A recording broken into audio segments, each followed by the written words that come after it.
Winter had gripped the city, and the evening frost bit at cheeks, burrowing under coat collars. A young German shepherd stood at the entrance of a grocery store, where a dim street lamp cast a yellowish light. Her thick coat, dusted with snow, trembled in the wind, and her alert ears caught every sound. She was tied to a rusty pole with a short leash that dug into her neck, not allowing her even to lie down. Snowflakes settled on her muzzle, melting on her icy nose, but she didn't whine or struggle. Her dark eyes, deep and full of longing, stared into the distance where the street disappeared into the dusk. It was as if the person she was waiting for could still appear around the corner. It had been 4 hours already. People walked past, their footsteps crunching on the snow and their voices, muffled by scarves dissolving in the wind. Some glanced at the dog. Their faces were tired but indifferent. Her owner's inside, they'll be out soon. A woman with heavy bags thought, quickening her pace. She's probably someone's, a senior muttered, pulling his coat tighter. A little boy running by stopped for a second. His eyes were bright with curiosity, but his mother pulled his hand. Come on, it's cold. No one noticed how her body shivered, how the snow lay like a cap on her back, how her gaze, stubborn and loyal, never left the empty street. They saw a dog, but they didn't see her pain. The shepherd, who was once named Isa, didn't know their thoughts or their haste. She only remembered a warm hand stroking her and a soft, tired voice calling her name. She remembered the apartment that smelled of herbal tea and old books, where she lay at her owner's feet. Her owner's eyes, kind but sad, looked at her with love. She remembered her owner going to the store, always returning with a smile and a piece of sausage hidden in her pocket. And now Isa waited. Her paws were freezing, and her body was growing weak. But her heart, big and loyal, beat in rhythm with her faith. She will come. The frost grew stronger, and the street lamp above the store flickered as if giving in to the cold. Isa pressed herself against the pole. Her fur didn't protect her from the wind, and the tightly pulled leash dug into her neck. She didn't whine or pull. Her breath escaped in little clouds of steam, and her eyes, dark and full of hope, still stared into the distance. A passerby in a black jacket threw her a piece of bread crust. His hand trembled, but he turned away. His footsteps faded into the night. Isa didn't touch the food. Her nose only twitched, catching the scent, but her gaze didn't move. She waited as those who know what it means to love wait. Despite everything, Mrs. Betty, an elderly cashier from the store, came out for a smoke break. Her coat was covered in snow. She noticed Isa. Her brows furrowed and her lips tightened. "Whose are you?" she muttered. Her voice was hoarse, but there was a hint of concern in it. "You've been here for hours." She stepped closer. Her hand reached for the dog but stopped. She remembered her own cat that died last winter, and how she blamed herself for not saving it in time. But Mrs. Betty shook her head, and her fingers squeezed the cigarette. "The owner's probably in the store," she said. Her voice was uncertain. "You're not abandoned, are you?" She went back inside. Her footsteps crunched on the snow. Isa remained. Her eyes, now slightly dimmer, still stared into the distance. She didn't know that Mrs. Betty had seen her, didn't know that her trembling and her gaze had left a mark on her heart. She only knew that her owner hadn't come, that the cold was chilling her to the bone, and that the leash was cutting into her neck. But she didn't give up. Her frozen but stubborn paws held her in place, as if her faith could bring back the one she loved. A teenager in a blue jacket jogging by stopped at the store. His backpack swung on his shoulder. He noticed Isa. His eyes widened and his breath caught. He knew this dog. He'd seen her with the elderly woman who always said hello to him when he walked to school. He frowned, his fingers gripping his backpack strap, and he stepped closer. His steps were cautious, as if he was afraid of startling her. "Isa," he called softly, his voice trembling. The dog turned her head. Her ears twitched and her eyes full of longing met his gaze. She didn't wag her tail or bark, but her look, deep and tired, was an answer. The teenager, whose name was Alex, felt his heart clench. He knew something was wrong. He knew this dog shouldn't be here, alone in the cold. And a spark ignited in his young but lively soul. Not just pity but a sense of duty. A duty to hear the one whose faith, whose love cried out louder than words. The frost squeezed the lot in an icy vice, and the street lamp at the store flickered, casting a trembling light on Isa, the young German shepherd tied to the rusty pole. Her coat, dusted with snow, shivered in the wind, and the short leash dug into her neck didn't allow her to find shelter. She didn't whine or pull. Her dark eyes, full of longing, still stared into the distance where the street dissolved into the dusk. The snow lay on her back like a heavy cap. Her paws were freezing, but she waited as if her faith, her love, could bring back the one who had left. The 4th hour had long passed, and her gaze, stubborn and loyal, didn't waver despite the cold, the pain, the loneliness. Alex, the teenager in the blue jacket, stood nearby. His wide-open eyes were fixed on Isa. He recognized her. He had seen this shepherd with his elderly neighbor, Mrs. Davis, who always said hello to him when he walked to school. His heart pounded, his fingers gripped his backpack strap, and his breath escaped in little clouds of steam. He remembered the rumors that Mrs. Davis was no longer with them, but he didn't want to believe it.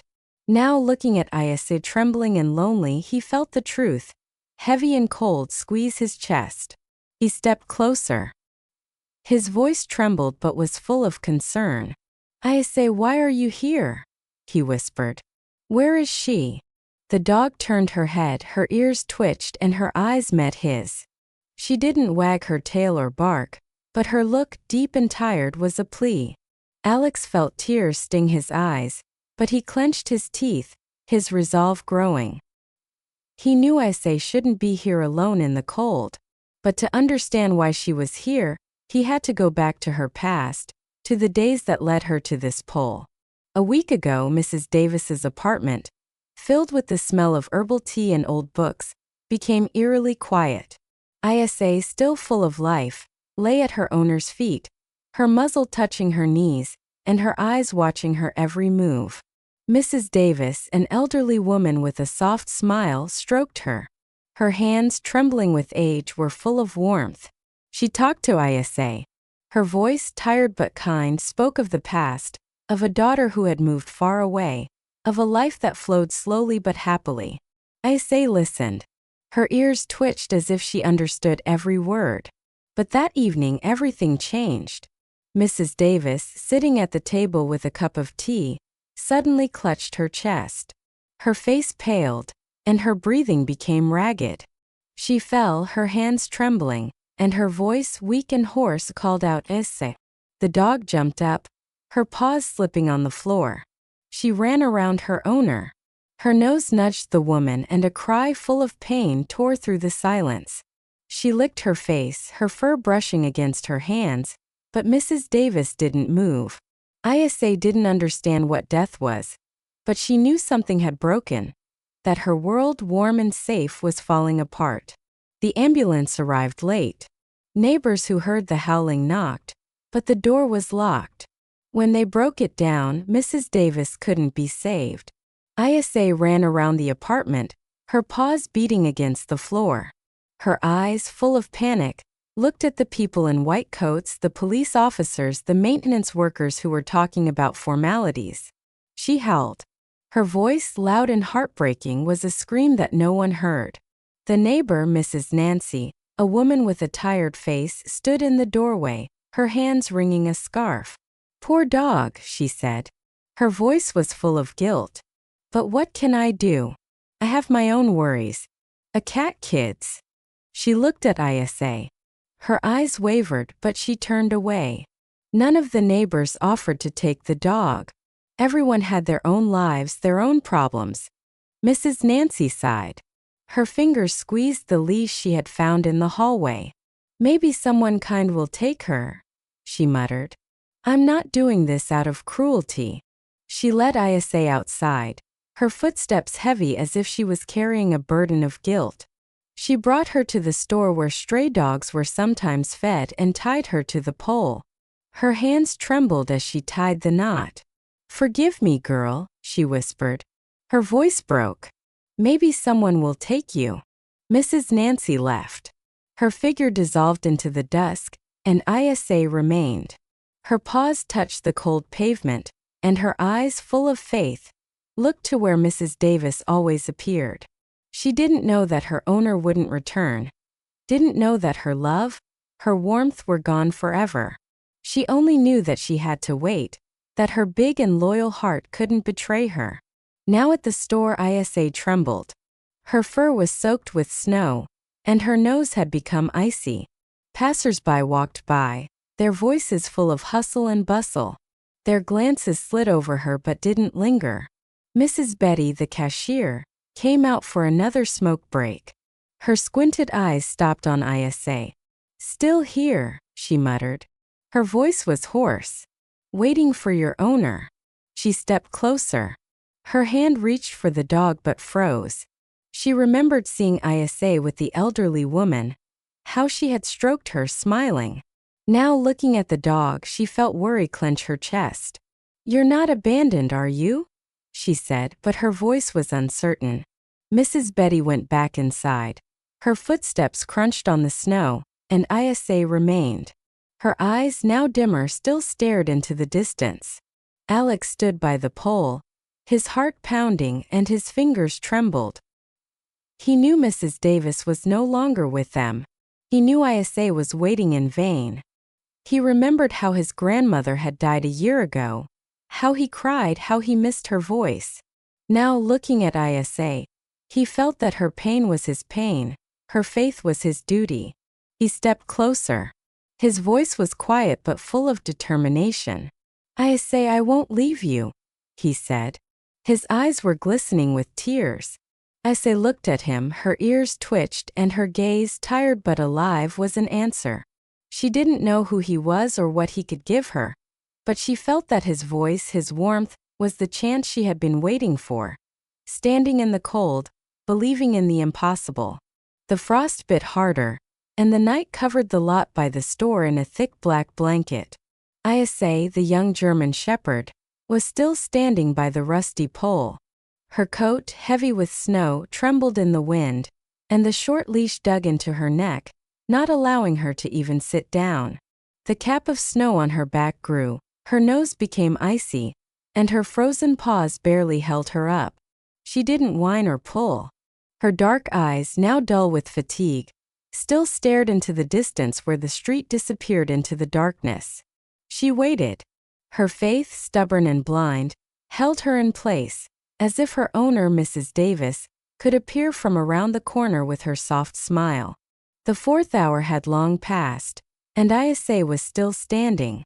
Her breath, weak and ragged, escaped in little clouds of steam into the frosty air. People walked by.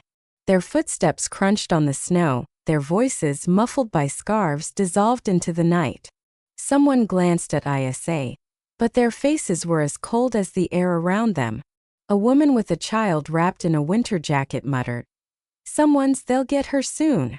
The man in the black jacket, the one who threw the bread crust, walked by again but only shrugged. "Not my problem." A little girl pulling her father's hand stopped. Her eyes glistened and she reached for Isa, but her father pulled her back. "Don't touch her, we'll freeze." Isa didn't move. Her ears twitched, but she didn't look at them. Her gaze, full of longing, was fixed on the empty street, as if her love could bring back what was gone forever. Mrs. Betty, the cashier, came out of the store. Her shift was over, and her coat was covered in snow. She noticed Isa. Her face furrowed, and her heart clenched with concern.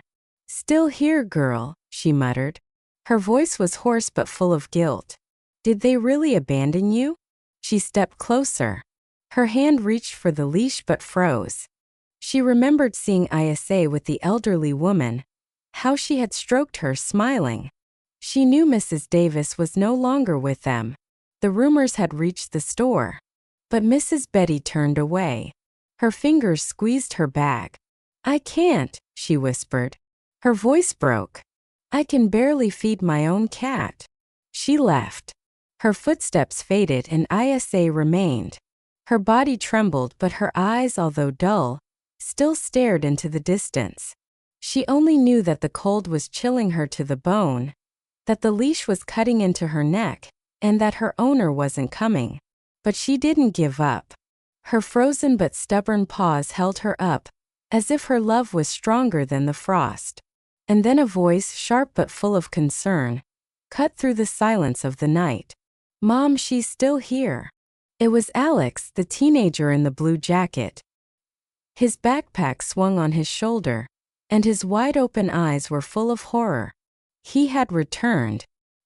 His mother, Sarah, a woman with a tired face, stood beside him. Her coat was thrown on in a hurry. Alex ran to Isa, his sneakers slipping on the snow, and his voice trembled. "Isa, what are you doing?" he said. His eyes were glistening with tears. "How long have you been here?" The dog turned her head, her ears twitched, and her gaze, tired but alive, met his. She didn't wag her tail or bark, but her eyes, deep and full of longing, were a plea. Alex knelt beside her. His frozen hands touched her fur, and he felt her trembling. He knew Isa, had seen her with Mrs. Davis, and knew where she lived. He had heard the old woman was gone but didn't believe it until he saw Isa here, alone, tied up, waiting. His heart clenched as if someone had squeezed it with a fist. "Mom, she'll freeze," he said, his voice breaking. "She's waiting for her, but she's not here." Sarah frowned. Her eyes slid over Isa, over her icy nose, over the snow on her back. She sighed, and her voice was quiet but full of doubt. "Alex, we can't," she began but stopped when she saw her son's face. His eyes, full of tears, weren't just a child's. They held pain, determination, and a love she rarely saw. She remembered how he had cried when his grandmother died, how he blamed himself for not visiting her before she passed. Now, looking at Isa, she understood that this dog wasn't just a dog. She was one who had lost everything but still believed, still waited. And her son, her Alex, couldn't walk past. "It's not her fault, Mom," he said. His voice was firm despite the tremor. "She's waiting for Mrs. Davis, but she's not here anymore." Sarah froze. Her fingers tightened on her bag handle. She looked at Isa, at her trembling body, at her gaze that didn't waver despite the frost. She felt tears sting her eyes and a heavy cold guilt squeeze her chest. She knew she couldn't take the dog. They barely had enough money. The apartment was small, life was hard enough. But she also knew that her son wouldn't give up, that his heart, young but alive, had already made a choice. Alex took a pocket knife from his backpack. His hands trembled, but his movements were precise. He cut the leash. The blade made a soft scraping sound as it freed Isa. She didn't move. Her frozen paws remained in place. But her eyes, now a little brighter, looked at him as if she understood. Alex took off his coat, his teeth chattering from the cold, and put it on Isa. His hand stroked her, warming her. "Let's go, girl," he said. His voice was soft but full of resolve. "You won't have to wait anymore." For the first time in hours, Isa moved. Her weak paws took a step, but she stopped. Her gaze slid into the distance again, as if she was looking for Mrs. Davis's shadow. Alex felt tears stream down his cheeks, hot and unstoppable. He knew she still believed. He knew her love, her faith was stronger than his words. But he also knew he wouldn't leave her here, that her pain, her hope was now his duty. Sarah stood beside him. Her eyes were wet, but her face was firm. "Alex," she said softly, "if we take her, it's for good. Do you understand?" He nodded, his eyes glistening, and his voice was full of strength. "I understand, Mom," he said. "She's not alone anymore." Isa looked at them. Her ears twitched as if she heard their words, their warmth. She didn't know what awaited her. She didn't know if they could replace the one she had lost. But she felt that this boy, his trembling hands, his tears, this was the chance she had been waiting for. Standing in the cold, believing in the impossible. The frosty wind lashed at his face as Alex led Essay through the snowy lot. His coat, draped over her trembling back, was soaked and heavy. The young shepherd walked slowly. Her frozen and weak paws slipped on the ice, and her dark eyes, still full of longing, kept looking back to where the rusty pole by the store remained. The leash, now cut, dangled on her neck like a reminder of the hours of waiting, of the faith that hadn't wavered despite the cold. Alex, biting his lip, held her by the collar. His hands, red from the frost, trembled, but his gaze, full of determination, was fixed on the dog. Sarah, his mother, walked beside him. Her steps were heavy and her face was tense. But in her eyes, tired but alive, a spark ignited by her son's stubbornness glowed. Essay didn't resist, but her movements were uncertain, as if she was still waiting for Mrs. Davis to appear from around the corner, to call her with a soft voice. "It's time to go home." She remembered her hands that smelled of herbal tea, her smile, and her footsteps that always led to warmth. Now walking with Alex, she felt his warmth, his concern, but her heart, big and loyal, still beat in rhythm with her loss. She didn't know where they were taking her, didn't know what awaited her, but something in the boy's voice, in his trembling fingers, made her go, as if his love was a thread pulling her toward life. They entered the apartment building, which smelled of dampness and old paint. Essay stopped at the stairs. Her nose twitched, catching new scents, and her ears perked up, catching the sound of a door creaking. Alex knelt beside her. His voice was soft but full of strength. "Don't be afraid, girl," he said, his eyes glistening. "You're with us now." Sarah looked at her son. Her eyebrows furrowed and her lips tightened. She knew that taking a dog wasn't just an impulse. Money for food, time, space in their small apartment, all of this was a problem. But looking at Isa, at her trembling body, at her gaze full of pain, she remembered how she had lost loved ones and how she had blamed herself for not doing more. Now seeing Alex stroking the dog, how his face was lit with hope, she knew she couldn't refuse. "Alex," she said. Her voice was stern but trembled. "This is a responsibility, do you understand?" He nodded, his eyes not leaving Isa. "I understand, Mom," he said. "She lost someone close to her. She just can't say it." Sarah froze. Her heart clenched, as if her son's words had touched something deep inside her. She remembered how Alex cried when his grandmother died, how he would sit for hours by her photo, whispering that he missed her. Now looking at Isa, she saw the same pain, the same longing, but also the same faith that didn't waver. She sighed, her fingers touched her son's shoulder, and she nodded. Her face softened. They went up to the third floor. The door to their apartment creaked open, releasing warm air that smelled of soup and clean laundry. Isa froze on the threshold. Her paws touched the cold linoleum, and her nose twitched, catching unfamiliar scents. She looked at Alex. Her eyes, now a little brighter, were full of doubt, but she stepped forward. Her claws clicked on the floor.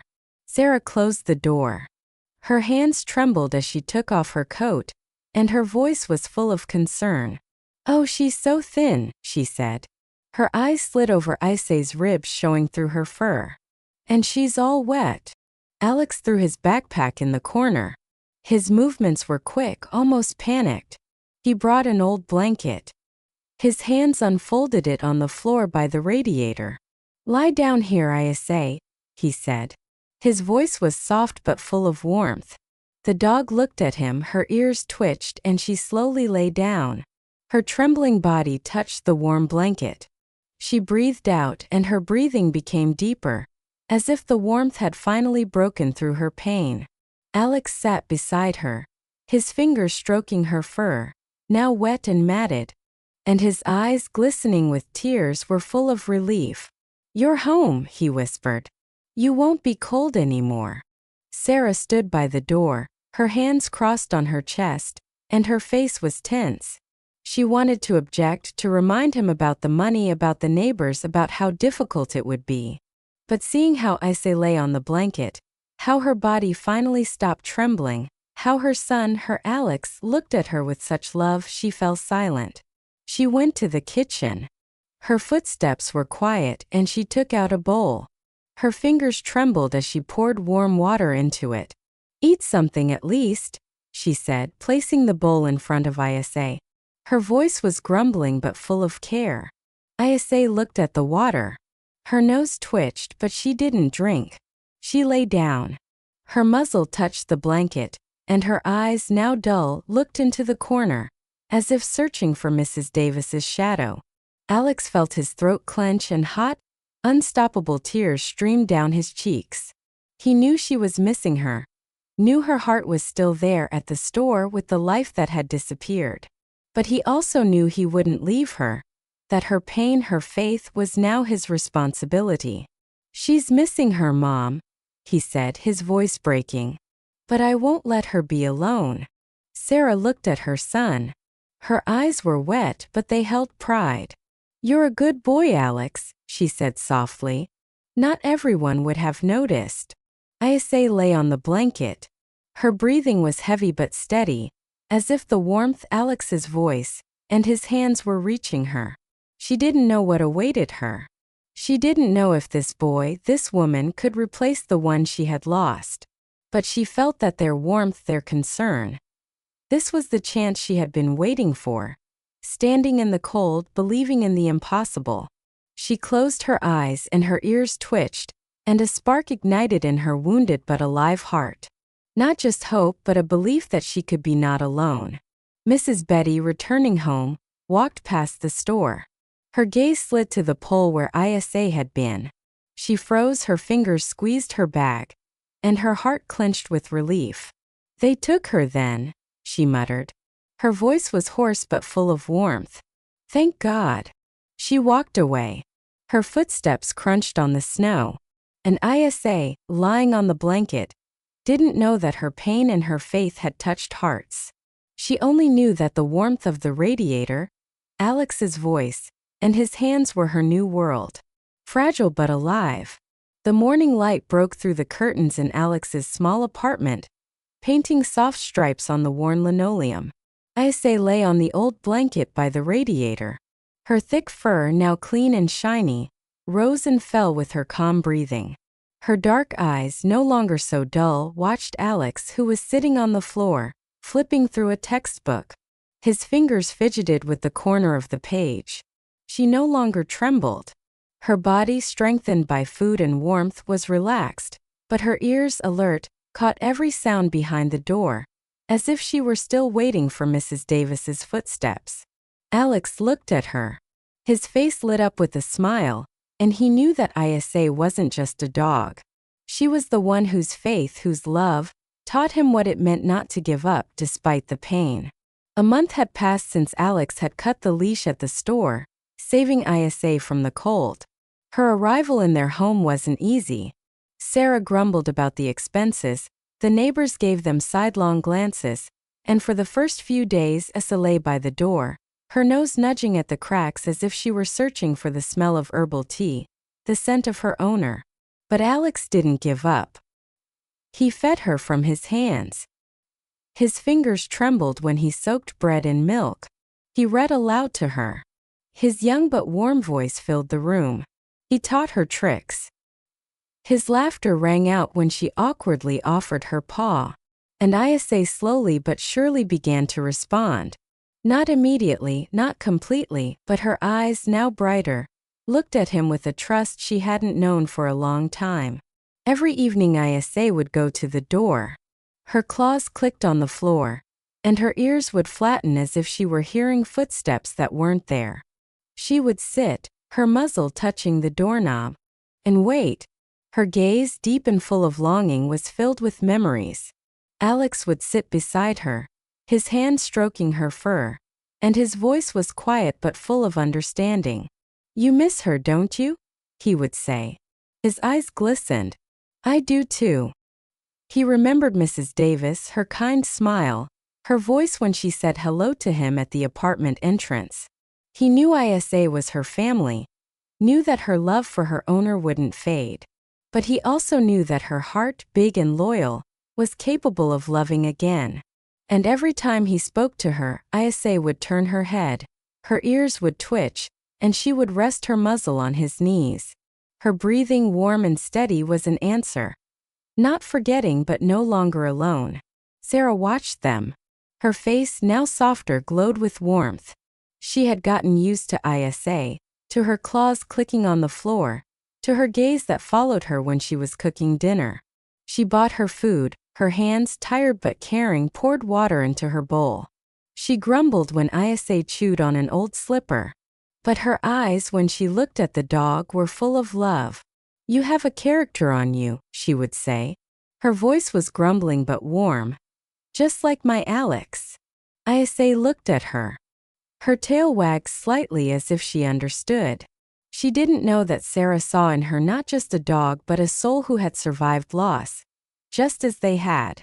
She only knew that this home, these voices, these hands were her new world, fragile but alive. Mrs. Betty, the cashier from the store, came to their apartment one day. Her scarf was tied tightly but her eyes glistened. She brought a bone wrapped in newspaper. Her fingers trembled when she held it out to Isa. "Well, girl, you made it," she said. Her voice was hoarse but full of joy. "Look at how beautiful you've become."